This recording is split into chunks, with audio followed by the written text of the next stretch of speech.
Now students इस question को देखिए, कह रहा है in the given figure if BC is equal to 4.5। ठीक, तो ये देखिए B से लेके C तक, ये B से लेके C तक कितना है 4.5। ठीक है, ये 4.5 है। ओके बहुत बढ़िया।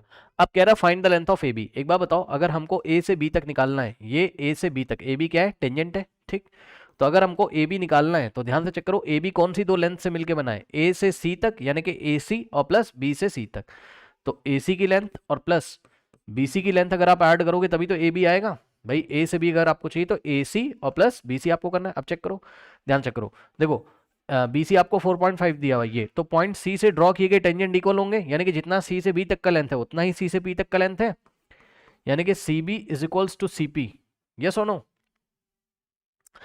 तो ये बात पता है ना आपको, किसी सर्कल में एक्सटर्नल पॉइंट से ड्रॉ किए गए टेंजेंट्स के लेंथ इक्वल होते हैं, तो ये जो C है एक्सटर्नल हो जाएगा किसके लिए, इस सर्कल के लिए, तो C से B तक और C से P तक इक्वल हो जाएगा, यानी कि CP का लेंथ भी कितना हो जाएगा, CP का लेंथ होगा CB के इक्वल यानी कि 4.5।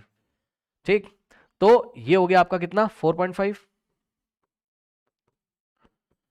उसके बाद ध्यान से चेक करो, अब एक बात बताओ, C जो पॉइंट है वो इस सर्कल के लिए भी एक्सटर्नली लाई कर रहा है, सही है, ये तो ये वाली लेंथ और ये वाली लेंथ ये इक्वल हो जाएगी, यानी कि CP is equals to CA।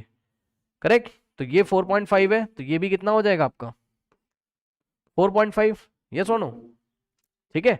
अब आप चेक कर लो, ये वही चीज है, बस CP की लेंथ ये भी लिख दे रहा हूं मैं, CP की लेंथ किसके इक्वल हो जाएगी CA के, बस अब CA का मतलब AC है ना, AC भी कितना आ गया 4.5 और BC भी कितना है, BC तो दिया हुआ था 4.5, तो दोनों को ऐड कर दोगे तो आपका क्या आ जाएगा AB कितना आ गया 4.5 प्लस 4.5 9.0, यानी कि AB की लेंथ कितनी आ गई आपकी 9 सेंटीमीटर। सही है, कर लीजिए।